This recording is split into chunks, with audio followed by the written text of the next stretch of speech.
Welcome to First Responder Financial Freedom Podcast. We talk to first responders all over the nation who are investing and working on businesses outside their first responder jobs. Our goal is to motivate and educate each other and help provide a better financial understanding for a better future. Now here are your hosts, Mike Webb, Tyler Thrush, and Aaron Foster.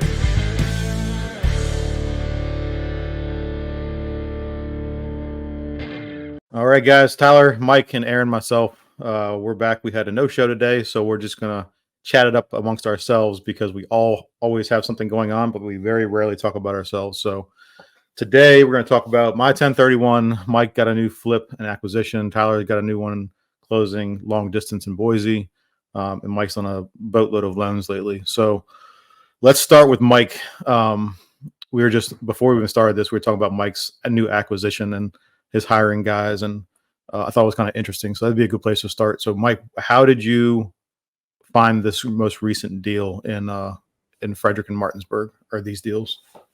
Sure. So, so I had a goal for 2023 not to flip any houses, and I almost made it. But this deal came across our desk from our meetup. So I run a local meetup, and we meet every month. This wholesaler had a deal, had somebody lined up to buy it. Long story short, they didn't perform. I'm not sure why. They came to us and they said, hey, we need to close by this date. And it was only like a 4 or 5 day turnaround. Said, well, we need to do a septic inspection. Did that. The tank failed. So we were able to get a little bit of a discount. And basically the deal was pretty sweet. It landed in our lap. And so we took it down. And for once, this has never happened to me before, I had a contractor take a look at it. We agreed it's probably about a 60, maybe 90-day project. They had it done in 5 weeks. So they were way ahead of schedule to the point where now I'm just waiting on the county for the permitting for the tank, the septic tank. So that was pretty cool. That all came as a referral. The deal came as a referral. I guess you could say the contractor came as a referral. And so keep you posted on how that works out. But it was kind of cool. Mike, what was the pain point? Like, why did the wholesaler sell it to you? Like, what was the timeline? I think you said it was 4 days. So the wholesaler had this under contract. They had a separate house under contract. So the same seller, 2 houses. This particular wholesaler is based over an hour away from this property, and they were novating the one property down in Virginia and the property in Maryland, Frederick particularly. They wanted to wholesale, so they didn't want to have a flip that far away. So because of our pre-existing relationship, they reached out to us and said, hey, can you close it on this day? And I was like, sure. But here's what we need. And it all worked out. So that's kind of how that came to be. And you got lucky with contractors, it sounds like. Yeah, I would love to say it was my very rigid hiring process, background investigation and whatnot, but no. It was one of those, like, I know these guys, they've done work for some folks we like just run in mutual circles with, and they move quick, man. And this project was 90% cosmetic. The biggest issue is the septic, and that's really just subbed out to a septic company, not them. So, yep. So basically, you give the whole thing over to this crew of workers. Big crew. And it's one of those. So I'm not sure if I like this model or hate it yet, but it was an all-inclusive deal, so to speak, with the contractor. So, and I get why they do this, but the only thing I had to purchase was the appliance package. So they provided labor and material, granite cabinets, paint, you name it, all the way down to the mulch and faucets. So it made it super convenient for me. Do you probably pay more? Yes. But you don't also have the unpredictability, for the most part, with the cash flow management of a flip. You're not getting dinged with $500 to $800 in Lowe's charges every day because the contractor forgot this or had to go buy that. I have a flat amount. Like, okay, it's $50,000. Cool. I know that I need to spend 50 and about another $2,000 for appliances. So that and the septic tank, cool. I have like 3 expenses pretty much, versus whenever you're buying all the material, you're sourcing it. There's a lot of just back and forth, which, not that you can't systematize it. And we had that pretty ironed out when we were flipping a good bit, but this just makes it kind of simple. So it sounds like it's going to save you a boatload of time too. Like dude, I can already tell you, even if I have to put in another 10 hours into this deal, I've saved a ton of time just in what I haven't had to do. So we'll say materials, they probably into materials for $10,000-$15,000 is what I'm guessing. Charge you $50,000, so they make that profit of difference of $35,000. But you get it done in 5 weeks versus 12 weeks. 9 or 12. So like it helps your carrying costs, and obviously I don't care what the market is now. Granted, for the last couple of years, the longer you held the property, the better you were when you went to sell it. But I still don't like that approach. To me, it's like, if I can get in and get out, like, I'd rather get in and out versus, oh, let's see if the market goes up or, the rates go down. Screw it, man. Like, get in, get out. That's how you reduce your risk, in my opinion. Yeah, the eviction I just did is kind of the same way. The property manager's like, why don't you just hire James, which is one of their guys, like for $5,000, he'll have the interior turned for you. He'll get ready within 3 or 4 weeks, and then you can list it. And I was like, no, in my head, I still got that swinging hammer concept in my head where I need to go out there and do this stuff myself. But I was like, I just don't have time. I work 24 hours.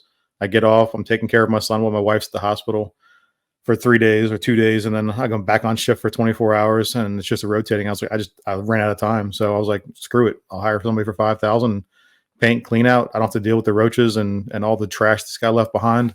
It was filthy. It was nasty. God, it was nasty. It was probably one of the worst houses I've been in. And if it's your first one and you don't have all those other things, do it. That's how you learn, right? And that's how you value the fact that, they're charging you a couple extra bucks, but you don't have to get like that nasty, greasy shit all over your clothes, go to the dump, run over a screw, have to plug your tire, all that dumb stuff. It's like, I'm not saying, like, sometimes it's just worth spending a couple extra bucks, and sometimes it's very hard for me to do that, but it's worth it, I think. Tyler, what's you just picked one up in Boise, and I kind of like how you went through this earlier before we hopped on. Like, tell me about that one, the long distance one. So we got it via SEO. It was interesting too. They called us, and when we talked to her, she said that we were the only one that had called her back, and that we were the only one that had all positive reviews. So both of those things helped. And then I was telling you guys before we got on that the appraisal came in higher than what we had expected, which is always good news. And like, to Mike's point, I've been very cautious, or my buy box has got a lot smaller in the last year just because I only want to do cosmetic stuff. I don't want to start adding, this is a 2-1, right? So a year or two ago, I'm like, oh, let's turn it into a 3-2 or at least a 2-2. We'll get a bunch more money out, but then you extend your holding costs and you increase your carrying costs and all that stuff. So we're just going to leave it as a 2-1. And then I'm probably going to have to go up a little bit in the purchase price just because there was a judgment when we got the prelim back that I don't think that she's aware of yet. But it'll still make it a really good deal, and we'll be in and out within 90 days. So it's kind of nice. Like Mike, I've been focusing more on trying to build the lending side of the business and not do these. But I really feel like we're in that phase, especially for me, always in Boise, but anywhere I think right now. October through January, February, everybody kind of takes their foot off the gas. And with stuff like this house, it was a no-brainer. And if it's a no-brainer, I'm going to do it. And I'm lucky where I can't go drive to Boise and try to fix anything. So I have to use those contractors. And it's just nice that we've got to the point where I think we estimated $30,000 for our rehab budget. I always add a little bit, and like Mike was just saying, I was like, damn it, I always forget to add the appliances on my rehab budget. Without fail, I always, it's like the dumbest thing, and you think with the amount that we've done that you would do it, but right now I was like, oh, that's funny, I didn't even think about appliances. I would get doorknobs Fridays. Yeah, right. It was my Black Friday purchase. I bought 2 sets of the exact same appliance package because I'm buying a house next week. And to your point, getting off work, I was like multitasking, and I set up delivery for these appliances to a house I don't even own yet. And I was like, "Oh, better not do that." Yeah. So, No. but yeah, And it's your appliances storage are like an easy facility, fix. man. So yeah, exactly. God. So there's I think it's 3 times a year that they have appliance package deals, and it's usually 4th of July, Black Friday, and I think it's Christmas. And I don't know if the prices make much of a difference. They used to be like $500 to $1,000 difference, and I don't know if it's like inflated right beforehand and then drop the price, leading up to it. But that's when I would try to hold my my appliance package purchases until is those dates years ago. Yeah.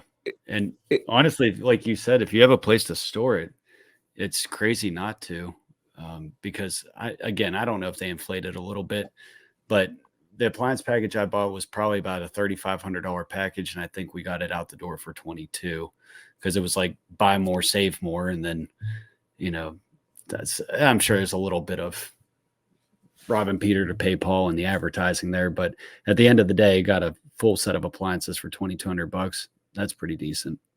There's a For website sure. called Camel. There's a bunch of them out there, but Whoa, this is a good show. is it's where you can go on there and plug in the Amazon prices and see what the trends have been for the last couple of years and see where they're higher and lower. So like, are they actually on sale for Black Friday? Did they raise the price and then drop it for Black Friday or Christmas or whatever holiday? I've seen a couple of trends where I looked on there just out of curiosity. I'm like, you snaky sons of bitches.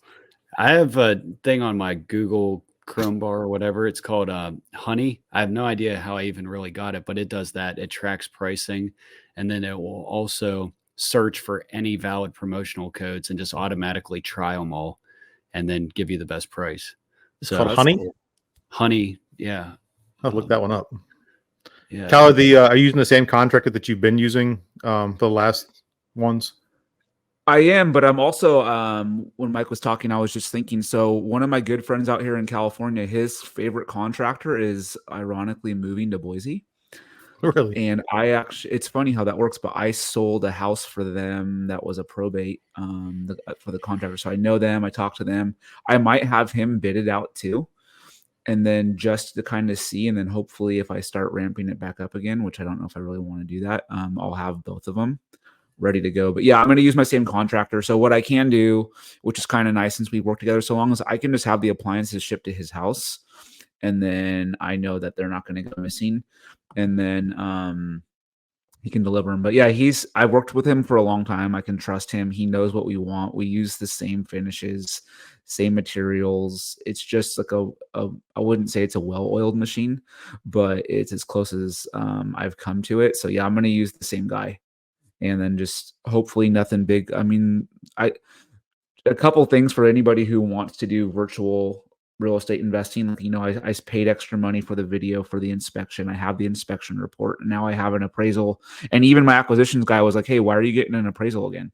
It's because now when I go look for private money, I have an appraisal, I have an inspection, and I have my purchase contract. And I say, hey, here's all the due diligence that I've done. There's 2 out of the 3 are obviously independent third parties, right? The appraiser and the inspector are going to do what they're going to do regardless. So it shows them that I've taken the time to do it. And then it shows them exactly what they're lending against. So those are just 2 quick cool things. I might have missed this. Is this going to be a rental or a flip? So I would like to keep it as a rental because it's in an area of Boise called the Boise Bench. That's really popular. But just because I haven't done a ton of volume and I kind of want to increase my marketing budget, whether it's for lending or for Boise, I'll flip it and then I'll take that. And my goal is not to touch any of the profit and reinvest it in the company for the next year. That's that's what I would wrestle with every time I used to do a flip. Sucks. Because do I keep it because it's been so hard to acquire a property in this location, or do I sell it and make that little chunk of money and then pay Uncle Sam his short-term capital gains around 40% or whatever it is? Yeah. And it's like, God, it's so hard to make that rationalization once you're starting into big numbers. Like, so we'll say 40% on a profit of $200,000. Like, you're giving Uncle Sam $160,000 or $80,000. That's like, man, I did a lot of shady shit in my life in the fire department to get $80,000. Right? Think about that. Tie that to how many shifts we have to work. I always do that. Like, if the profit on this one is 60, like how many days of my life? That's like 60. That's 2 months of my life. And then 30% of that goes to the government. Do you guys remember what you started off in the fire department making? I was like 35,000. I think I was like 36, Right around that. 700 or something.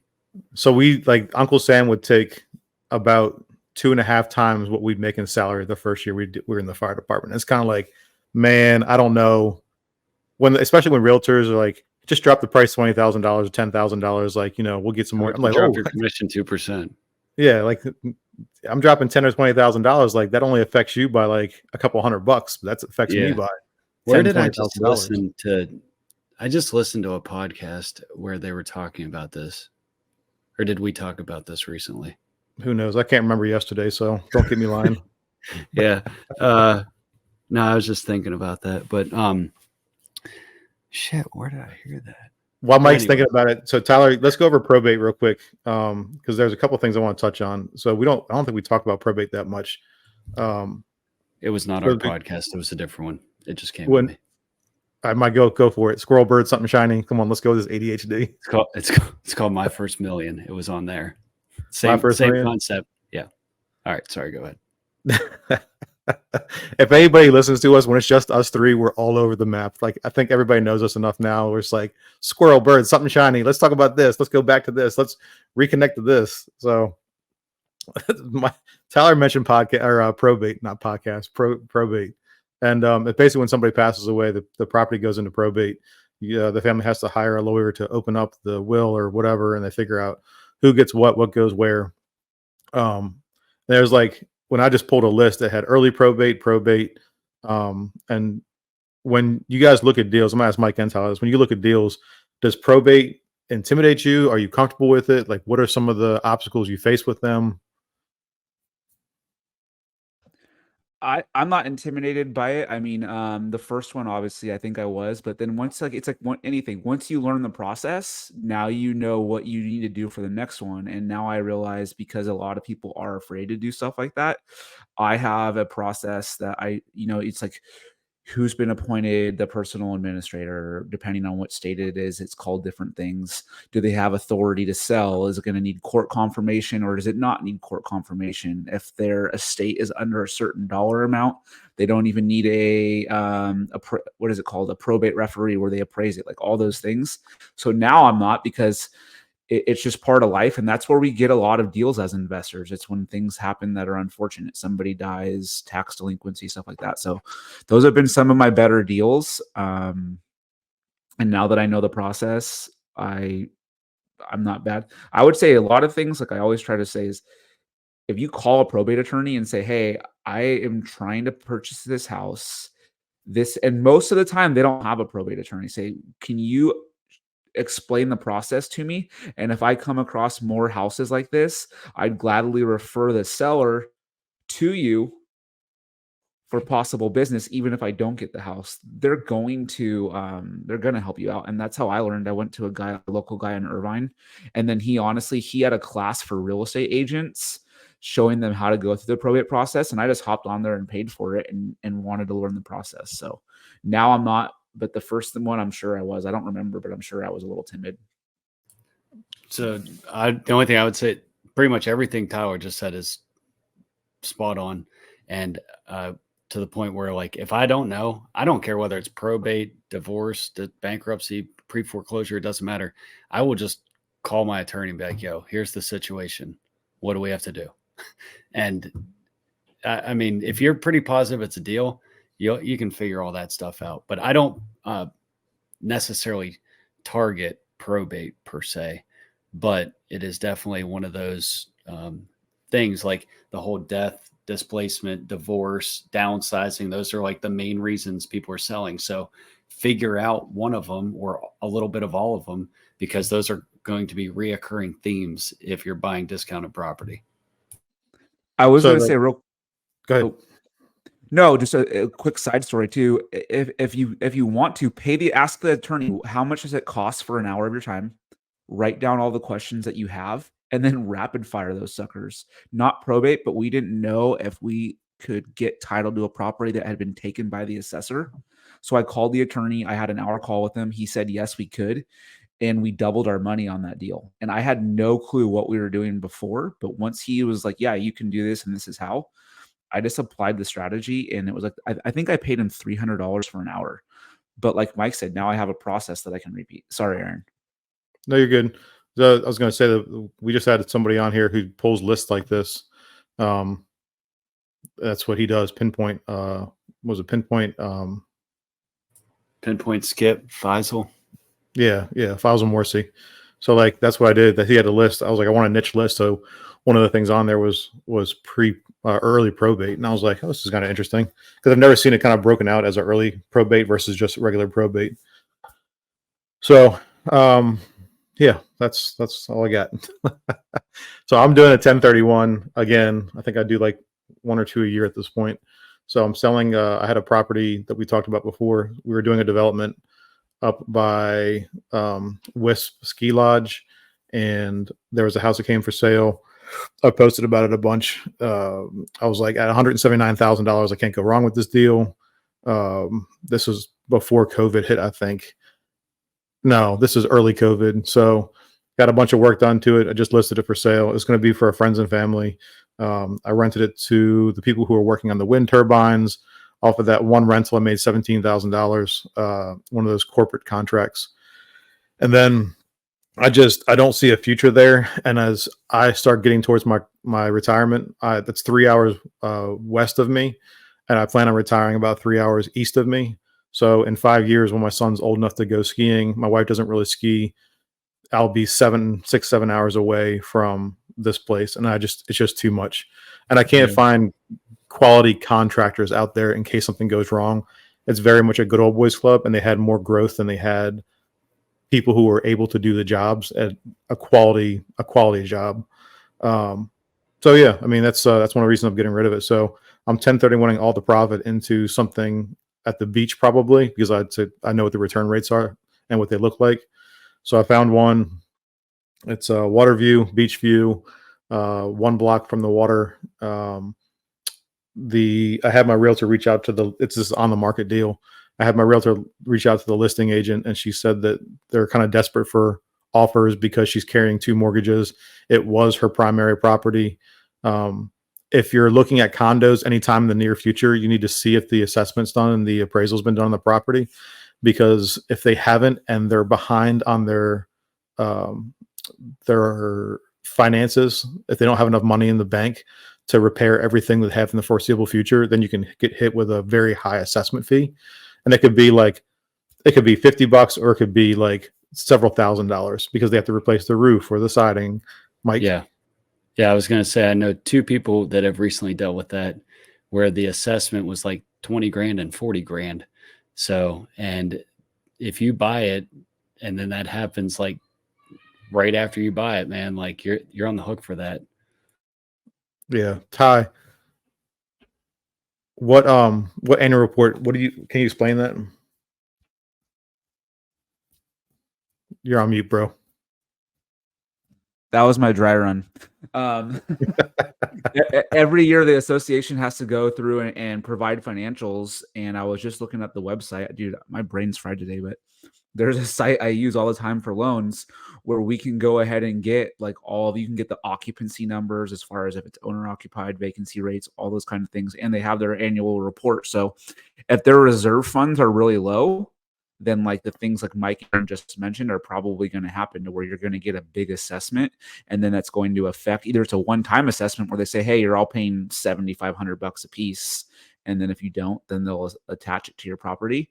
But I would say if you're buying a condo for a personal residence or an investment, when that's ordered, I would definitely go through it and look at it and see what their reserves are, and see if it's low, then just keep that in mind, because you don't want to get caught with one of those assessments, especially if it's like an investment property, it's your first one, or if you're a first-time home buyer and that hits you for $7 grand, that could be a lot of money. So I'll post the website in the show notes, but I think it's $100 to $200 for the annual report. And the reserve funds, so anybody who doesn't know this stuff, the reserve funds is like, we have money in the bank to repair this if this happens. So like if you're in a place like Myrtle Beach, South Carolina, or Nags Head in North Carolina, where they get constantly bombarded, or Florida, where you get crushed with storms all the time, like they need to have something in the reserve fund for flooding, roof, siding, whatever the building might have an issue with, or is deteriorating and is coming up on the end of the life of that part of the property, which is also where cow segregation comes in, because then it itemizes all the property and it says what these things are worth and what the replacement value is going to be. And that's been changing as well. So I don't want to get too deep in the weeds. Mike, what do you think? Well, if you're buying a place that's on the water or near the water, you just have to plan on your maintenance costs being a lot higher, because it's getting eroded daily by salt water, sand. Even if you're a block or two off, like a lot of those places put the condenser units for the HVAC on the roof. Well, they're exposed to salt water, they corrode, their lifespan is, cut in half. So you just have to plan on the maintenance fees being a lot higher than probably your typical rental property, so to speak. So is that going to be the same concept, like your 1031ing into, in essence, we'll just call it a vacation rental, but is it your intent to use this one and then also rent it out, I presume? Yes and no. So I've already got a place down there that's a little quieter, a little farther away from the beach, and I'm fine with that. Like I don't need to walk to the beach. If you know me, you know that my skin can reflect the sun because I'm so pale. So the beach is not necessarily the place that I want to spend most of my time. Even so, this tell you guys a quick joke is that my dad always told me growing up that I was a milkman's kid because my dad's Native American, and he's brown, and I came out with pale skin and green eyes, and he's like, "You're the milkman's kid." So that's always the running joke in my family. But yeah, it's going to be a rental, and I can get the projections pretty easily because it is ocean block. It's water view. If you're sitting on the balcony, you can see the water and the beach. So it's a good location. And I know she has pain points because she's carrying 2 mortgages. So I'm going to offer less than what it's listed for, because as Tyler has always mentioned, this is one of the best times to get deals on properties, especially at the beach between Thanksgiving and the end of the year. And at the beach, that goes on through the wintertime, because a lot of these places will sit vacant for 6 months out of the year. There's also a desire and demand for midterm rentals there. So the 6, 7, 8 months, while it's not in season, you can usually rent these places out relatively easily if it's nice enough. Do you want to deal with that in case there's an eviction? It just depends on the person and what you're willing to put up with. So there are projections. There's another one I'm looking at. I'd own the entire first floor of a building. It's office space on the right-hand side, and then 1 bed, 1 bath apartment on the left-hand side. Even though it's 2 different units, I'd have to pay 1 HOA fee instead of 2 because it's 2 different units. I can convert the office into a 3-1 if I wanted to, but honestly, because I've got so much going on, I'm kind of in the Tyler's mindset of, yeah, it's a 2-1. Can I redevelop it into a 3-2? Yes, but is it worth it right now? And I don't have the mindset of the capabilities right now to do a long distance flip like that. And I don't think the finances and the return are actually worth the headache that it's going to have. So I'm looking at everything at face value. I also had Faisal pull that list for me, so I'm going to start marketing to a list as well, to see if I can find other stuff out there where I plan on retiring at. There's not a whole lot of like real estate investors out there. Like talking to people, there's like 4. Like there's like 4 names that always pop up for investors, and I'm like, that's not much competition in comparison to DC. No. Well, cool, man. So you are doing a 1031 though, for sure, on this property? Yeah, I've already started the process. The house is sold. They kept hounding my agent about closing before December 1st. And every couple of days, like, hey, is it possible to get the house cleaned out? Because that was the thing they wanted, was the house cleaned out. So last weekend, me and my old bones drove up to the Deep Creek property, unloaded the whole house, left behind some furniture that I couldn't fit, drove it all home and unloaded it into my own house, which my wife loves, by the way. You should buy a storage facility. It takes care of that.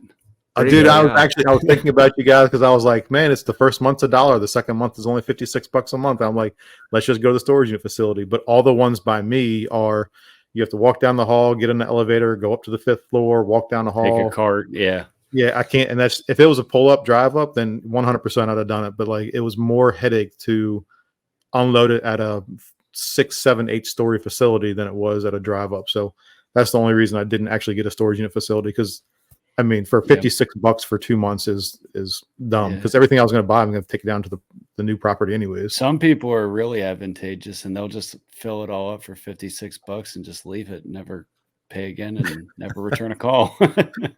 So as long as it's not They're a like, bunch of gotcha, fires. sucker. Yeah, It's exactly. not cheaper than taking it to the dump. 100%. That's they're not dumb. But yeah, no, that's cool, man. The 1031's interesting. I did my first one this year, and it's not nearly as complicated as I thought it was. So it'll be Find 1 to 3 interesting to see how properties that within pans out, 45. man. Yeah, find 1 to 3 properties within 45 days. Close on said property within 180 days. It has to be higher than what you sold your property for. So round numbers, if I sold my property for 370, which is what I'm selling it for, you deduct some other fees like the realtor fees, transfer and title fees. So I think all in, or after all my fees, is going to be like 340. So I have to find something for $340,000 and $1. If you'd be over what you sold it for after all your fees. So it's not actually the $370,000, which you're on paper it looked like it sold for. It's after the fees. So when I offer on the next property, it's going to be that $340,000 and $1. What's Hopefully. that property listed for? $359, and they keep dropping every 2 weeks. Oh, that's So yeah, you almost have to get it for that. Like, but I mean, hell, you're not that far apart, honestly. no, I mean, it's $19,000 apart, and it's not furnished. It needs paint, some mild updating, and it's like, for me, that would be probably 3 days of hard labor going out there and knocking it out, and it cost me a couple $100 to get this thing turnkey at Amazon, almost everything. Have it delivered to my other house out there, bring it over, set it up, and it's like I've got months to do this before the market The rush. the rush to get these properties, or the beach time, and it's great location. So I just found the pain points. I'm going to also market to the off market properties that are probate or divorce or whatever, just because why not? You know, if I can find more than one. Well, I think especially like in that Ocean City or any rental, short-term rental market, I think there's a lot of people that rode the Airbnb pony, and now that it's lame, I think they're ready to unload and be like, okay, I'm done with this. And a lot of those people, maybe not a lot, but some would be willing to take a little bit of a lick so that they could just get rid of it. Because, you know, the pre-COVID the COVID market definitely boosted that up. And we kind of all knew that. We were saying it for a while. But now that that's kind of slowed down, you have that. Plus, you have people that are going through downsizing, divorce, death, whatever on top of that. And there's people out there that are probably willing to take a heck of a haircut for those types of properties. So, and when we I just talk had a thought about about that. Oh, what'd you say, Ty? I just had a thought about that because that's the way my brain works. And you were talking about Faisal, is for cities that require permits.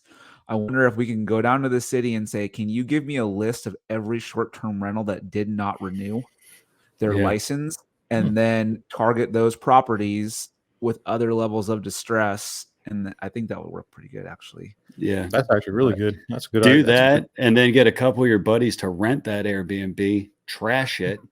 All right. Now the guy really wants out of it. I'm just kidding. We don't condone that. It'd be a Hey, good. don't do that, guys. Don't do that. During Fireman's Week, don't do that. No. Oh God. So the other thing I looked at, and we talked about this, because buying storage unit facilities has intimidated me, because I look at the amount of population and growth and decline and stuff like that, and I haven't been able to rationalize me buying any of these because of that. That being said, on the flip side of the coin, I'm looking at the beach area in Delaware, Maryland, North Carolina, Virginia, and there's an expected 110 to 160% growth in the next 10 years. And a lot of it is because the baby boomers are moving out there to retire. So I've always thought that was interesting. So I know there's going to be a demand for either long-term rentals and or short-term rentals or mid-term rentals out there. So it's a win-win-win situation, in my At the opinion. end of the day, there's always going to be a demand for housing. You know, Yes. Yep. It's just Especially in growing areas. short term, mid term, long term, however you want to kind of shape it, will probably be slightly unknown. But if you have a good property at a decent price point, there's probably always going to be a pretty strong demand for it. You know, I'm trying to get a buddy of mine on here. His name's Kyle. He owns a bunch of Jersey Mike sub shops.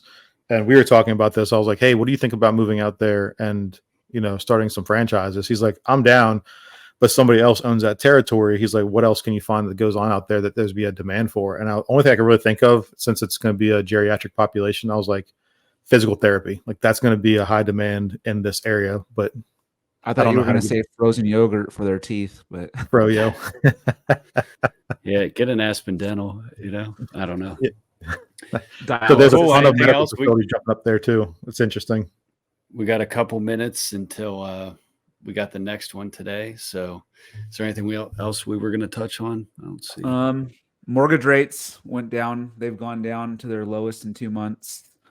Dang. And it looks like based off of Fed commentary, they're going to pause it. So I did a video the other day and I can't remember the exact numbers, but UBS was stating that they are anticipating like a 2% drop by the end of 2024. And then a stat that I think I've talked about in here before. So for every 1% drop in rate, you're going to get 5 million buyers back into the market. So for those of us investing, if it drops 2% in interest rates, now we're going to have 10 million additional buyers in a market that is already experiencing a housing shortage. And the only downside of that I can think of is I was talking to my buddy at the beach the other day is if the rates drop too fast, where all the people who are holding off on selling because the rates are so low.